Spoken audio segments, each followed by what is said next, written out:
भारतीय नौदलात कार्यरत असलेले जवान सेवानिवृत्तीचे आवश्यक कागदपत्रे जमा करण्यासाठी मुंबईमध्ये आले असता पनवेल येथे रेल्वे अपघातात त्यांचा मृत्यू झाला असल्याची दुर्दैवी घटना घडली आहे. लोहमार्ग पोलीस आणि नौदलातील जवानांनी त्यांचे पार्थिव कायदेशीर सुपुर्द करून सन्मानपूर्वक त्यांच्या कुटुंबियांकडे सुपूर्द केले. संतोष कुमार असे त्यांचे नाव असून दमन तटरक्षक दलात ते कार्यरत होते. 2025ला संतोष कुमार हे भारतीय नौदलातून सेवानिवृत्त होणार असल्याने कागदपत्रे पूर्ण करण्यासाठी पनवेलला आले होते.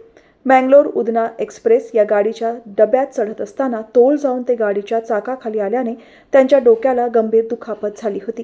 यावेळी हवालदार इंगवले यांनी उपजिल्हा रुग्णालयात त्यांना दाखल केले असता डॉक्टरांनी संतोष कुमार यांना मृत घोषित केले.